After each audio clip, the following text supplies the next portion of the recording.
روم او موږ. لیکوال اجمل ښکلی. آواز عبیدالله جنید. لرغونی روم یو پرتمین ښار و، د سیاست، علم، روزګار او تمدن ښار. جرمني اقوامو دا له ژونده ډک ښار لکه زموږ د تنظیمونو غوندې کنډواله کړ. د روم کوڅې شاړې شوې. د روم د لوی امپراتورۍ د دې لوی ښار نفوس د یوې ولسوالۍ هومره شو. خلک تر کلو ته وکوچېدل. د کلو او ښار ترمنځ تګ راتګ په نش حساب شو. په کلو کې بزګرۍ اهمیت پیدا کړ.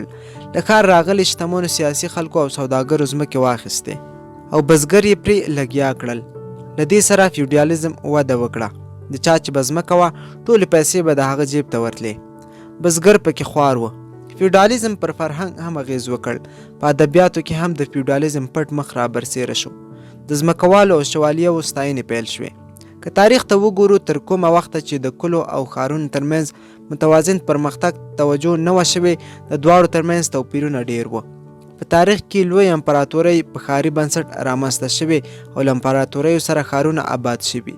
که د عباسیانو تاریخ وګورو، بغداد یو مجلل ښار و. د تیموریانو په وخت کې هرات، د محمود په وخت کې غزنی، د مغولو په وخت کې ډیلي. په دې منځ کې کلي له سلاطینو هیر غوندې وه. په سیاسي تاریخونو کې د کلیو خبرې ډېرې کمې لرو. پر ځای د ښارونو انځورونه او قصیدې ډېرې دي. خوشحال چې ډیلي کې نظربند و، د دې ښار په ښایست یوه بوله لیکلې وه.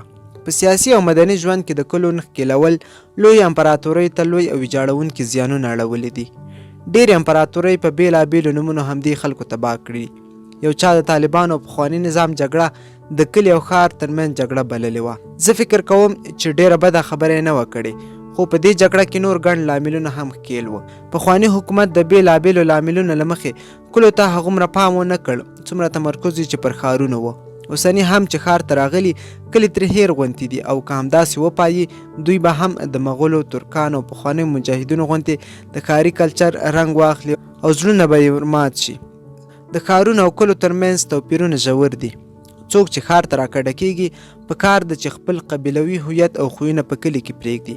باید ښه ژوند وکړي. د ښه ژوند لپاره سوداګرۍ او بزنس ته اړتیا ده او د دې لپاره باید نوي تخنیکونه، مهارتونه او علوم زده کړي. دی چې دا زده کړي او بیا په شا وګوري ډېر څه یې وروسته پرېښي وي، بیا د کلیوالو له ذهنیت نه کرکه غوندې کوي او کلیوالو ته هم دی پردی غوندې ښکاري. په کلیو کې ژوند د ځمکو په حاصل پورې تړلی وي او د ځمکې ملکیت اوږدمهالی وي. خلک د نفقې له پلوه د ډاډ احساس کوي، ځکه یې نو فرهنګ هم ولاړ غوندې احساسوو چې ولس پکې د پرمختګ چندان احساس هم نه کوي. په ښارونو کې چې د دندې لاسه ورکولو ویره وي، خلک د ډېرو اړیکو پاللو او رنګارنګو خلکو سره د ملګرتیا لیوال وي. څو مهارتونه زده کوي ځکه چې په ښارونو کې ګڼ کارونه وي.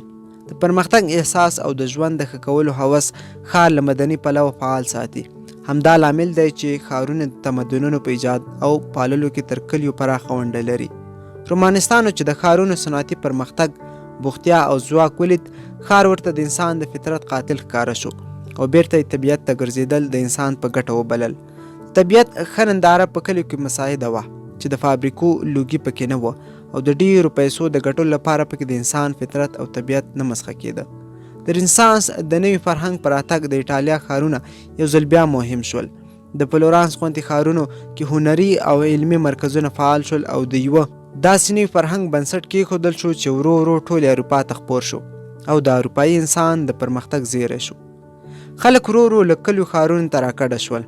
ښارونه آباد شول. کلیوالي فیوډالي فرهنګ کمزوری شو.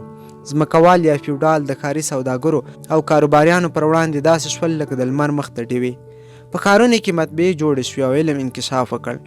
د علم انکشاف د خلکو د شعور سطحه لوړه کړه او خپلو تېروتنو ته یې ځیر کړل. که تاریخ ته وګورو، ښارونه د انسان پرمختګ کې کلیدي نقش لوبولی دی، ځکه چې ښارونه د تحول تږي وي.